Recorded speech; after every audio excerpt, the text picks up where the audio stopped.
Audio Jungle.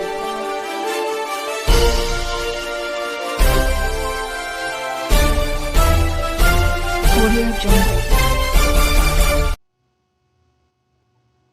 नमस्कार, मी पत्रकार युवराज सुरील, जालने कथी आवाज न्यूज, दैनिक विदर्भ शासन तसेच अखिल भारतीय ग्रामीण पत्रकार संघाचा मी सदस्य.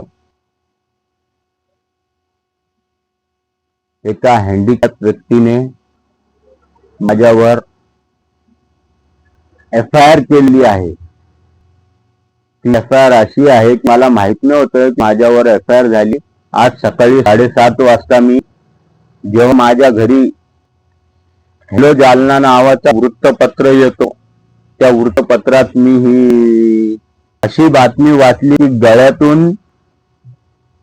गळ्यातून चेन काढून घेतली. तर त्या व्यक्तीचा FIR वर असं लिहिलं त्याने की पिस्टल सदृश वस्तू आणि तलवार दाखवून गळ्यात 5 ग्रॅम वजनाची चेन काढून घेतली. त्या व्यक्तीचं नाव सांगणार नाही, योग्य वेळी मी नावही डिक्लेअर करेल, कारण की त्या व्यक्तीने प्रथम नाव युवराज चंदूलाल कुल, संतोष गोविंद कांबळे, नरेंद्र उदय किशोर गोविंद कांबळे कदीम जालना पोलीस स्टेशन येथे गुन्हा दाखल केलेला आहे. तर मला सांगायचे हे आहे की हा व्यक्ती हँडिकॅप असून याने आमच्यावर गुन्हा केला. हा गुन्ह्याचा विषय बाजूला ठेवतो आणि मी सांगतो की पत्रकार व्यक्ती जर पिस्टल वापरायला लागले, तलवार वापरायला लागले तर जालना जिल्ह्यात काय होईल? कारण की पत्रकार व्यक्ती हा कर्म चालवतो, हा तलवार नव्हे, बंदूक नव्हे. त्यांनी दाखवून दिलेले पत्रकार लोक तलवार वापरतात, बंदूक वापरतात, हे संपूर्ण खोटं आहे. आणि यांनी दिलेली फिर्याद सुद्धा खोटी आहे, FIR सुद्धा खोटं आहे. आज हॅलो जालन्याच्या वृत्तपत्रातून मला कळायला आहे अशी तक्रार दिलेली आहे संबंधित व्यक्तीने माझ्या विरोधात. तर माझे हे म्हणणं आहे की कुठेही एक बाजू न पाहता दुसरी बाजू सुद्धा, जे आमचं लोकमत पेपर आहे जालना जिल्ह्याचा लोकप्रिय नंबर 1 पेपर मानल्या जातं, हॅलो जालना पेज नंबर 1 मानल्या जातं जालना जिल्ह्यात. जालना जिल्ह्यातले सर्व पुढारी हे पेपर वाचतात. हेच नाही तर सगळे पेपर लोकप्रिय आहेत आमच्यासाठी जालना जिल्ह्यात. आणि मी लोकप्रिय पेपरचा सुद्धा एक प्रतिनिधी म्हणून जालना जिल्ह्यात मी काम करतो. परंतु माझी विनंती अशी आहे की मी आज पोलीस अधीक्षकांची या FIR बद्दल भेट घेणार आहे. कारण संबंधित व्यक्ती हँडिकॅप असून आम्ही त्याला खंडणी मागितली, तलवार लावली, बंदूक लावली. तलवार बंदूक हे काय पत्रकार लोक घेऊन हिंडतात का? हे काय पत्रकार लोकांचं काम आहे? तलवार लावणं, बंदूक लावणं हे सरासर ही जी तक्रार आहे खोटी आहे आणि ही खोटी दाखल करण्यात आलेली आहे.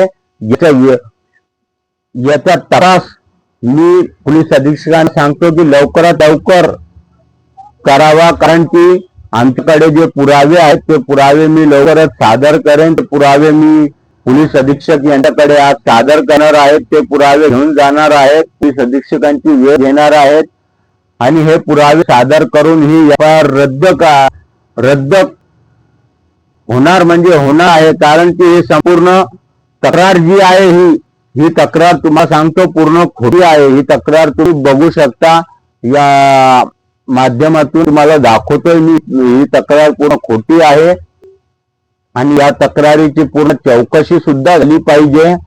कारण की आमचे लोकेशन तपासले गेले पाहिजे, आमचे मोबाईल तपासले गेले पाहिजे. संबंधित व्यक्तीचा जो हँडिकॅप व्यक्ती आहे त्याचा सुद्धा मोबाईल तपासला गेला पाहिजे की हा त्यावेळेस कुठं होता. आम्ही तर सर्व पुरावे सादर करणार आहोत. कारण की ज्या व्यक्तीवर हल्ला झालेला आहे तो व्यक्ती सिव्हिल हॉस्पिटलमध्ये ऍडमिट आहे आणि आम्ही सुद्धा त्याची काळजी घेताना तिथे जात आहोत. तिथे जात असताना घरी येत आहोत. घरी येत असताना आम्ही आम्ही काही ठिकाणी जात आहोत खरेदीसाठी, मार्केटमध्ये इकडं तिकडं सामान आणण्यासाठी जात आहोत, परंतु आम्ही अशा व्यक्तीला कोणतीही धमकी दिलेली नाही. या धमकीची चौकशी झाली पाहिजे, पूर्णतः चौकशी झाली पाहिजे. आणि जर दोषी आढळलो तर आमच्यावर गुन्हा तर दाखल आहेत, आमच्यावर यापेक्षाही कडक गुन्हे दाखल करावे. कारण आम्ही या व्यक्तीला तलवार आणि बंदूक लावली असेल तर, कारण की हे कायम फासणारी गोष्ट आहे. कारण की आम्ही असे काम करत नाहीत, आम्हीच नाही तर कोणता पत्रकार करत नाही. अनेक पत्रकारांवर हल्ले झालेले आहेत, खोटे गुन्हे दाखल केलेले आहेत. हे पोलीस प्रशासन झोपलेलं आहे. खरं तर जालना जिल्ह्याचे पोलीस अधीक्षक तेगबीर सिंह संधू हे चांगले काम करीत आहेत, परंतु त्यांच्या खालच्या स्तरचे जे अधिकारी असतील, PI असतील, PSI असतील, हे लोक पूर्णतः काम करत नाही.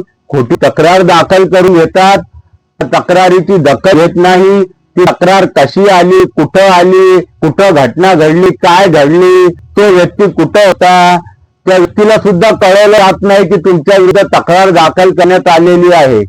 तर आज मी संबंधित पोलीस स्टेशनचे PI यांना फोन करून मी पूर्ण FIR मागवणार आहे. आणि माझी विनंती आहे की मला ती FIR कमीत कमी 10:30 ते 11 या टायमाला देण्यात यावी, जेणेकरून मला पुरावे सादर करता येईल. आणि मी ते पुरावे पूर्ण सादर करणार आहोत.